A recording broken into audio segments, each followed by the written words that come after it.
Dignity commerce and competition classes में आपका स्वागत है। आज हम इस वीडियो में प्रधानमंत्री श्री नरेंद्र मोदी जी द्वारा प्रारंभ की गई 2014 से लेकर 2024 तक की प्रमुख योजनाएं के भाग 3 के बारे में जानेंगे। 2019 में प्रारंभ की गई प्रमुख योजना जल जीवन मिशन या हर घर जल भारत सरकार की एक महत्वपूर्ण पहल है जिसका मुख्य उद्देश्य ग्रामीण घरों में नल से स्वच्छ और पर्याप्त पेयजल पहुंचाना है। मिशन का मूल लक्ष्य और पृष्ठभूमि।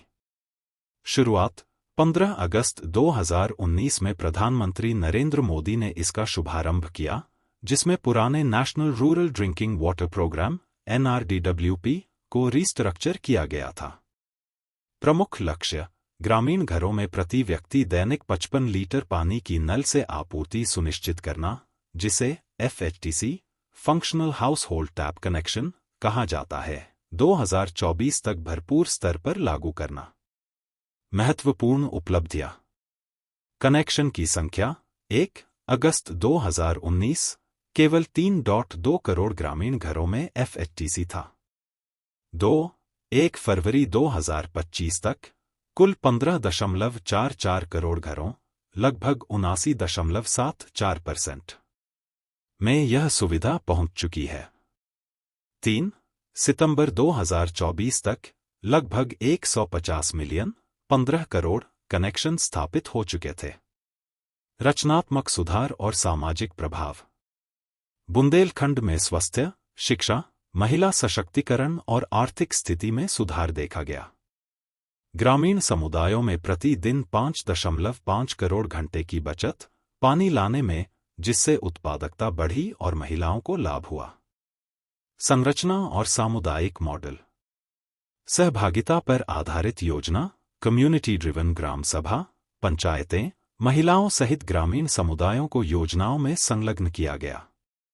संसाधन संरक्षण, वर्षा जल संचयन, ग्रे वाटर पुनः उपयोग, गहरे जल स्रोतों की निगरानी जैसी सतत गतिविधियां महत्वपूर्ण हैं। वर्तमान स्थिति और चुनौतियां। कुल कवरेज 15.44 करोड़ घर, 79.7% कनेक्ट हो चुके हैं। लक्ष्य 2024 तक 100%। राज्य संघ राज्य क्षेत्र गोवा, हरियाणा, गुजरात, पंजाब, तेलंगाना, हिमाचल जैसे कई में 100% कवरेज हो चुका, लेकिन केरल, पश्चिम बंगाल, झारखंड आदि में अब भी रुकावटें हैं। कठिनाइयां। संचालन लागत में अप्रत्याशित वृद्धि, 3.6 लाख रुपए करोड़ से बढ़कर 8.29 लाख रुपए करोड़। कुछ स्थानों पर पाइपलाइन गुणवत्ता और जल उपलब्धता मुद्दे। एफिलिएट अधिकारी, राज्य एवं पूर्व नियोजनों द्वारा चल रही निरीक्षाएं और निगरानी। ताज़ा समाचार जून 2025। शिवमोग्गा, बीदरा जलाशय से पानी वितरण परियोजना कृषि विवादों के कारण रुकी है। भारतीय विज्ञान संस्थान IISc से तकनीकी आंकलन का इंतजार। झारखंड 62.5 लाख घरों में से 34.4 लाख अपवासाइल से जुड़े हैं।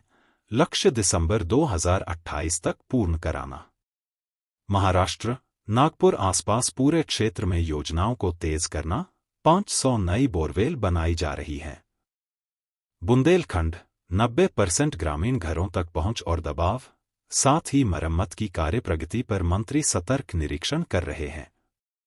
घुसरूपरकश एड ने जयपुर में पूर्व PHED मंत्री महेश जोशी और अन्य पर धन शोधन का मामला दर्ज किया है। निष्कर्ष और आगे की राह। क्षेत्र स्थिति, आगे की रणनीति। कनेक्शन विस्तार, 80% ग्रामीण घर कनेक्टेड, कम कनेक्शन वाले राज्यों में सुधार आवश्यक। गुणवत्ता एवं निरंतरता, कई जगह दबाव, पाइपलाइन समस्याएं, नियमित निरीक्षण, पंचायती समावेश। लागत एवं पारदर्शिता, बजट में 2 गुना वृद्धि, भ्रष्टाचार की शिकायतें, सेंट्रल टीमों का प्रथम चरण में निरीक्षण जारी। सततता, पानी स्रोत की रक्षा, पुनर्भरण, जल स्रोत विकास योजनाएं जरूरी। अंत में जल जीवन मिशन ग्रामीण भारत में स्वच्छ पेयजल पहुंच में सफलता की दिशा में अग्रसर है। हालांकि कुछ राज्य अभी भी पीछे हैं और लागत, गुणवत्ता व भ्रष्टाचार पर विशेष ध्यान आवश्यक है।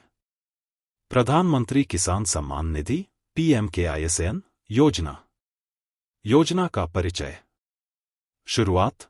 यह योजना 1 फरवरी 2019 को 2019 के अंतरिम बजट में घोषित की गई थी। तत्कालीन वित्त मंत्री पीयूष गोयल ने इसे प्रस्तुत किया और दिसंबर 2018 में लागू किया गया था। उद्देश्य: छोटे और सीमांत किसानों के परिवारों को सालाना 6,000 रुपये की न्यूनतम आय सहायता प्रदान करना, 3 किस्तों में 2,000 रुपये प्रति किस्त। लाभार्थियों और वितरण। 19वीं किस्त 24 फरवरी 2025 को जारी, जिसमें लगभग 9.8 करोड़ किसानों, 2.41 करोड़ महिला किसान को 22,000 रुपये करोड़ से अधिक की राशि भेजी गई। 2024-25 के दौरान अप्रैल-जुलाई लगभग 9.38 करोड़, अगस्त-नवंबर लगभग 9.59 करोड़, दिसंबर-मार्च लगभग 10.04 करोड़ लाभार्थी आय दर्ज। 20वीं किस्त अपडेट। पिछली किस्त और मौजूदा पैटर्न लगभग हर 4 महीने में एक के अनुसार 20वीं किस्त जून के अंत या जुलाई की शुरुआत में आने की संभावना है। कुछ मीडिया रिपोर्ट्स यह भी कहती हैं कि यह 20 जून 2025 को भी आ सकती थी, लेकिन सरकार की तरफ से कोई आधिकारिक घोषणा अभी तक नहीं हुई है। किसान को क्या करना चाहिए? 1. ई-KYC अपडेट। यह अनिवार्य है, नहीं तो भुगतान रुक सकता है। 2. बैंक आधार लिंकिंग। सही IFSC खाता नंबर आधार बीजक अनुरूप होना चाहिए। 3. बेनिफिशियरी लिस्ट और फार्मर रजिस्ट्री। पोर्टल पर नाम चेक करना एवं फार्मर रजिस्ट्री में पंजीकरण कराना जरूरी है। अतिरिक्त खबरें। मोदी सरकार ने किसान क्रेडिट कार्ड पर ब्याज सब्सिडी की योजना को आगे बढ़ाया है। इससे 7 करोड़ से अधिक किसान लाभान्वित होंगे। असम के बराक वैली में लगभग 72,600 किसानों को पीएम-KISN का लाभ मिल रहा है। कुछ किसान डॉक्यूमेंटेशन और बैंक संबंधित कारणों से अभी जोड़े जाने बाकी हैं। संक्षेप में पहलू विवरण। किस्त राशि 2,000 रुपये प्रति किस्त, सालाना 6,000 रुपये। 19वीं किस्त 24 फरवरी 2025 को 9.8 करोड़ किसानों को। 20वीं किस्त अनुमान जून अंत या जुलाई की शुरुआत तक। किसानों को क्या चाहिए? ई-KYC, बैंक आधार लिंक, नाम पंजीकरण की जांच। यदि आपने अभी तक ई-KYC या बैंक आधार अपडेट नहीं किया है, तो जल्द पूरा कर लें ताकि आपका बैलेंस समय पर बैंक खाते में आ सके। 2020 में प्रारंभ की गई प्रमुख योजना। राष्ट्रीय शिक्षा नीति national education policy NEP 2020 Bharat सरकार द्वारा जारी एक व्यापक नीति है, जिसका उद्देश्य भारत की शिक्षा प्रणाली को 21वीं सदी की आवश्यकताओं के अनुरूप बनाना है। यह नीति 34 वर्षों बाद 29 जुलाई 2020 को घोषित की गई थी, जो 1986 की नीति की जगह लेती है। मुख्य उद्देश्य: शिक्षा प्रणाली को समावेशी, लचीला, बहुआयामी और व्यावसायिक रूप से उपयोगी बनाना। स्कूली शिक्षा से लेकर उच्च शिक्षा तक व्यापक सुधार लाना। 2030 तक भारत को वैश्विक ज्ञान महाशक्ति बनाना।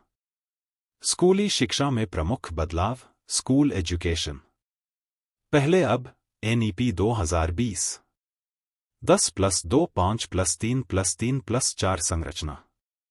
नर्सरी प्री स्कूल को औपचारिक शिक्षा में नहीं गिना जाता था, अब 3 साल की प्री प्राइमरी फाउंडेशनल स्टेज को शिक्षा में शामिल किया गया। बोर्ड परीक्षाएं कठोर, अब बोर्ड परीक्षा 2 बार, आसान और हाई स्टेक्स नहीं होंगी। विषय चयन सीमित, कोई स्ट्रीम बाध्यता नहीं, विद्यार्थी विज्ञान के साथ कला कॉमर्स ले सकता है। केवल रिपोर्ट कार्ड, अब 360 डिग्री मूल्यांकन, होलिस्टिक प्रोग्रेस कार्ड। 5+3+3+4 की संरचना। 1 फाउंडेशनल स्टेज 3 8 वर्ष आंगनवाड़ी प्लस कक्षा 1-2। 2 प्रिपैरेटरी स्टेज 8-11 वर्ष कक्षा 3-5। 3 मिडिल स्टेज 11-14 वर्ष कक्षा 6-8।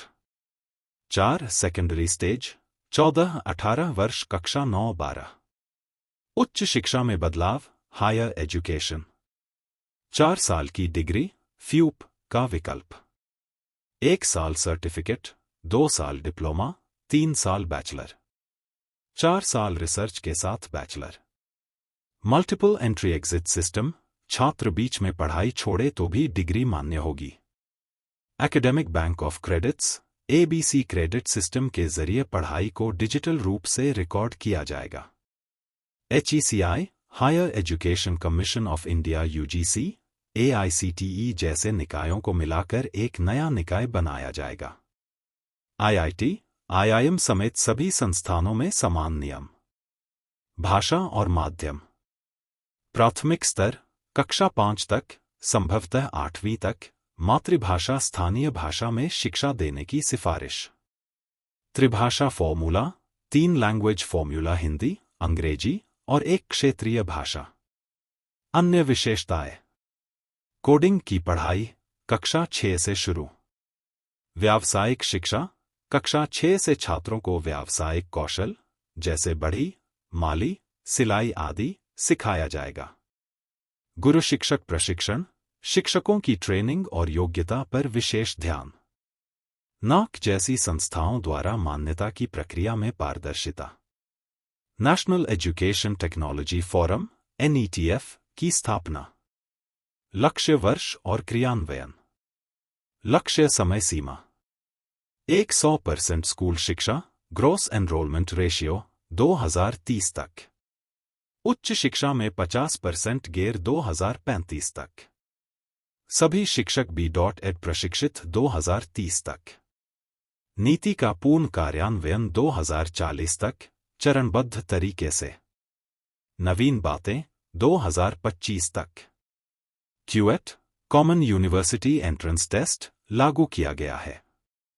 राष्ट्रीय पाठ्यचर्या ढांचा NCF 2023 में जारी हो चुका है।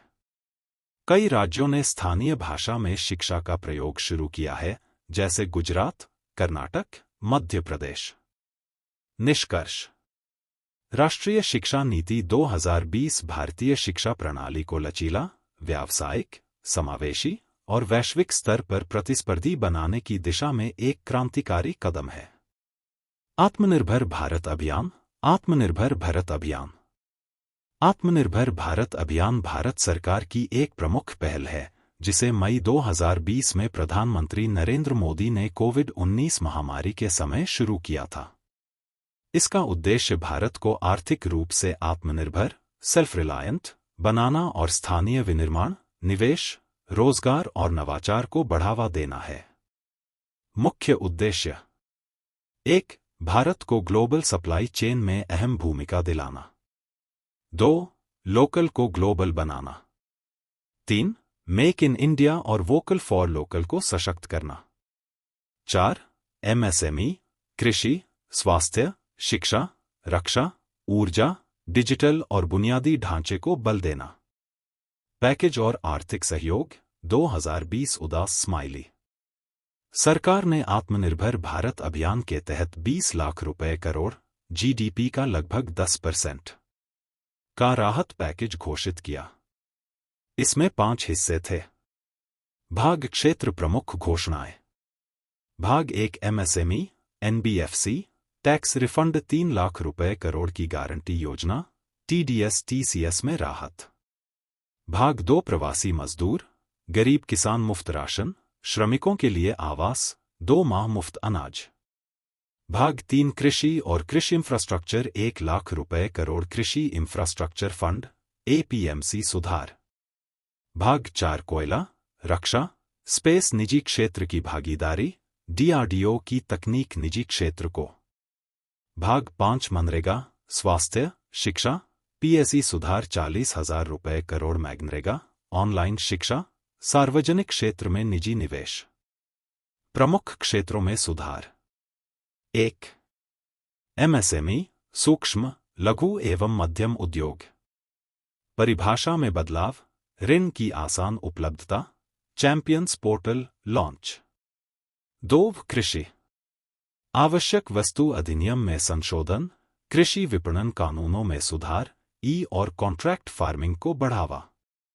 3. रक्षा आयात पर प्रतिबंधित रक्षा सामानों की सूची FDI सीमा 49% से बढ़ाकर 74%, मेक इन इंडिया रक्षा उपकरण।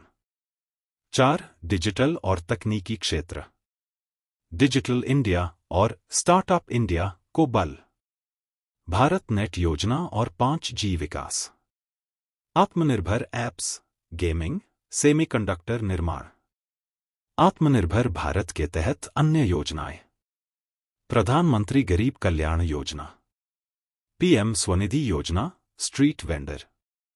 PLI scheme, production linked incentive. राष्ट्रीय शिक्षा नीति 2020। ONDC, open network for digital commerce. गति शक्ति योजना। परिणाम और प्रगति 2020 से 2025। क्षेत्र प्रमुख उपलब्धि। MSME 1 करोड़ प्लस उद्यमों को 3 लाख रुपए करोड़ से अधिक सहायता। PLI scheme mobile, electronics, pharma, automobile में तेज निवेश। डिफेंस भारत ने अब कई रक्षा उपकरण स्वदेश में बनाए। डिजिटल इंडिया UPI, डिजिटल भुगतान में विश्व नेतृत्व। एग्रीटेक स्टार्टअप्स और किसान पोर्टल में तेज वृद्धि। नारा वोकल फॉर लोकल, लोकल को ग्लोबल बनाना है। आत्मनिर्भर भारत ही 21वीं सदी का भारत है। निष्कर्ष आत्मनिर्भर भारत अभियान न केवल एक आर्थिक रणनीति है, बल्कि यह भारत की नवीन सोच, नवाचार और आत्मविश्वास का प्रतीक है। इससे भारत स्वदेशी उत्पादन, रोजगार और वैश्विक प्रतिस्पर्धा में आगे बढ़ रहा है। प्रधानमंत्री स्वनिधि योजना, PM SVNIधि योजना। PM street vendors Atmanirbhar Nidhi. परिचय प्रधानमंत्री स्वनिधि योजना की शुरुआत 1 जून 2020 को भारत सरकार ने कोविड-19 महामारी के समय की थी, ताकि शहरी स्ट्रीट वेंडर्स, रेहड़ी पटरी वाले को आर्थिक रूप से सहारा दिया जा सके और उन्हें आत्मनिर्भर बनाया जा सके।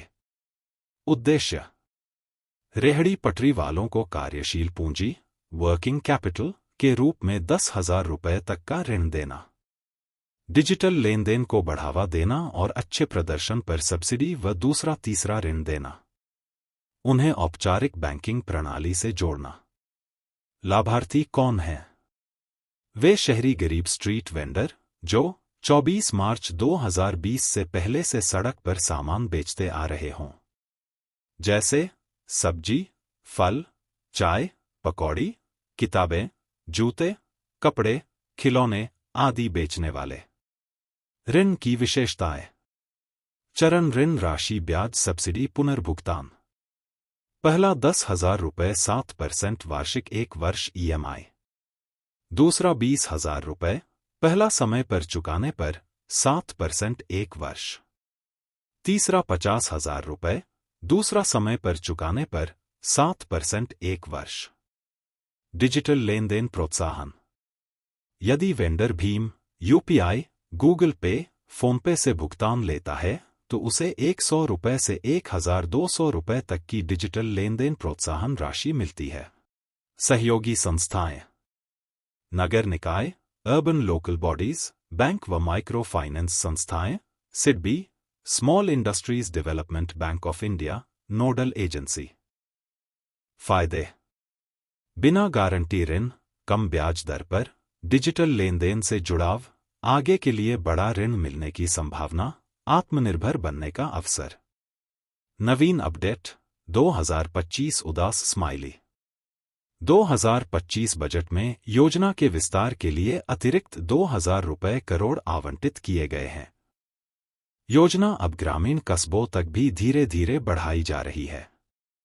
निष्कर्ष PM स्वनिधि योजना देश के छोटे विक्रेताओं को सशक्त बनाने की दिशा में एक बड़ा कदम है, जो उन्हें सक्षम, सम्मानजनक और आत्मनिर्भर बनाता है। One nation one ration card योजना, one nation one ration card ONOC। परिचय। One nation one ration card योजना भारत सरकार की एक प्रमुख पहल है, जिसका उद्देश्य देश के किसी भी भाग में गरीब और प्रवासी लाभार्थियों को सस्ती दर पर राशन, अनाज, प्राप्त कराने का अधिकार देना है। इस योजना की शुरुआत जून 2019 में हुई और 1 अगस्त 2020 से पूरे भारत में लागू कर दिया गया। मुख्य उद्देश्य: राशन कार्ड की पोर्टेबिलिटी, लाभार्थी देश में कहीं भी राशन ले सके। प्रवासी मजदूरों, कामगारों को राहत। पीडीएस, पब्लिक डिस्ट्रीब्यूशन सिस्टम, को पारदर्शी, जवाबदेह और आधुनिक बनाना। योजना के मुख्य लाभ। लाभ विवरण: कहीं से भी राशन लाभार्थी किसी भी राज्य जिले दुकान से राशन ले सकता है। मुफ्त सब्सिडी वाला अनाज प्रति व्यक्ति 5 किलो अनाज, 3 किलो चावल 3 रुपये पर किलोग्राम प्लस 2 किलो गेहूं 2 रुपये पर किलोग्राम या राज्य के अनुसार। आधार लिंकिंग: सभी राशन कार्ड को आधार और डिजिटल बायोमेट्रिक से जोड़ा गया है। मेरा रेशन ऐप: प्रवासियों के लिए ऐप जिससे पता चल सके कि कहां राशन मिल सकता है। कौन लाभ ले सकता है? जिनके पास राष्ट्रीय खाद्य सुरक्षा अधिनियम (एनएफएसए) के अंतर्गत राशन कार्ड है। अंत्योदय अन्न योजना (एएवाई) और प्राथमिकता परिवार (पीएचएच) वाले लाभार्थी। आधार लिंकिंग अनिवार्य है। डिजिटल सुविधा: ई-पॉस मशीन से बायोमेट्रिक पहचान पर राशन वितरण। ऑनडीसी और यूआईडीएआई तकनीकी सहयोगी। मेरा रेशन मोबाइल ऐप से स्थान और स्टेटस चेक किया जा सकता है। अब तक की उपलब्धियां: 2025 तक। पहलू स्थिति: लागू राज्य 36 राज्य यूटी में लागू। लाभार्थी 80 करोड़ प्लस एनएफएसए लाभार्थी। राशन दुकानें 5.5 लाख प्लस दुकानों पर ईपीओएस मशीनें। आधार लिंकिंग 95% से अधिक राशन कार्ड आधार से लिंक। डिजिटल लेनदेन: प्रतिदिन लाखों लाभार्थी पोर्टेबिलिटी से राशन ले रहे हैं। प्रवासी मजदूरों के लिए विशेष लाभ: जो मजदूर बिहार से महाराष्ट्र, उत्तर प्रदेश से दिल्ली या अन्य जगहों पर काम करते हैं, वे वहां पर भी अपने राशन कार्ड से सस्ता राशन ले सकते हैं। परिवार का कोई भी सदस्य कहीं से भी राशन ले सकता है। महत्वपूर्ण दस्तावेज: राशन कार्ड, आधार कार्ड, सभी सदस्यों का बायोमेट्रिक सत्यापन। नवीन सुधार और 2025 अपडेट। मेरा रेशन ऐप अब 15+ भाषाओं में उपलब्ध है।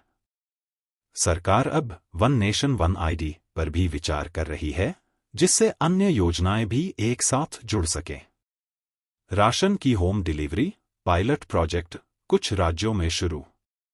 निष्कर्ष: one nation one ration card योजना भारत के प्रवासी और गरीब वर्गों के लिए एक क्रांतिकारी कदम है, जो उन्हें कहीं भी और कभी भी राशन प्राप्त करने का अधिकार देता है। यह सशक्तिकरण, समानता और पारदर्शिता का प्रतीक है। 2021 में प्रारंभ की गई प्रमुख योजना। पानी बचाओ पैसा कमाओ योजना। पानी बचाओ पैसा कमाओ योजना (पीबीपीकेवाई). परिचय: पानी बचाओ पैसा कमाओ योजना पंजाब सरकार द्वारा शुरू की गई एक अनोखी और उपयोगी पहल है, जिसका उद्देश्य है भूजल संरक्षण (ग्राउंड वाटर कंजर्वेशन), किसानों को जल उपयोग के प्रति प्रोत्साहन देना, ऊर्जा और सिंचाई लागत में कमी लाना। इस योजना की शुरुआत पायलट प्रोजेक्ट के रूप में 2018 में पंजाब के कुछ जिलों में की गई थी। मुख्य उद्देश्य: बिजली की मुफ्त आपूर्ति की जगह किसानों को दी जाए पानी की बचत पर नकद प्रोत्साहन राशि। बोरवेल या ट्यूबवेल से जितना कम पानी इस्तेमाल, उतना ज्यादा पैसा कमाएं। जल का विवेकपूर्ण और वैज्ञानिक उपयोग करना। यह योजना कहां लागू हुई? शुरुआत में यह योजना पंजाब के 3 जिलों में लागू की गई। 1 पटियाला, 2 फतेहगढ़ साहिब, 3 होशियारपुर। योजना कैसे काम करती है? चरण विवरण: 1 किसान को इलेक्ट्रिक मोटर पर स्मार्ट मीटर लगाया जाता है। 2 जितनी बिजली सिंचाई में खर्च होती है, उसकी रिकॉर्डिंग होती है। 3 किसान यदि पानी बिजली की बचत करता है, तो उसे प्रति यूनिट बचत पर नकद राशि मिलती है। 4 बचत की राशि सीधे बैंक खाते में जाती है। उदाहरण, यदि किसान को 100 यूनिट बिजली फिक्स मिली है और वह सिर्फ 70 यूनिट का उपयोग करता है, तो 30 यूनिट की बचत पर उसे पैसा मिलेगा। किसानों को लाभ: जल संरक्षण और कम सिंचाई लागत, सीधे बैंक खाते में नकद भुगतान, भूजल स्तर की रक्षा और पर्यावरणीय लाभ। प्रभाव और उपलब्धियां 2024 से 25 तक। 2024 तक लगभग 12,000 से अधिक किसानों ने योजना में भाग लिया। 15% तक बिजली की खपत में औसत बचत। कई किसानों को 3,000,7,000 तक की नकद राशि मिली। योजना में प्रयुक्त तकनीक: smart energy meters, mobile app और online portal, real time monitoring system. चुनौतियां और सुझाव। चुनौती समाधान: किसानों में जागरूकता की कमी, प्रचार प्रसार और प्रशिक्षण। तकनीकी रखरखाव की समस्या, नियमित निरीक्षण और सहायता केंद्र। स्केल बढ़ाने में कठिनाई, योजना को राज्य और फिर राष्ट्रीय स्तर पर विस्तार देना। निष्कर्ष: पानी बचाओ, पैसा कमाओ योजना किसानों को पानी की महत्ता समझाने, संरक्षण के लिए प्रोत्साहन देने और अर्थव्यवस्था को टिकाऊ बनाने का प्रयास है। यदि पूरे भारत में इसे लागू किया जाए तो यह भूजल संकट से निपटने में सहायक हो सकती है। Thank you for watching this video. Video अच्छी लगी तो चैनल को सब्सक्राइब और वीडियो को लाइक, शेयर और कमेंट करें।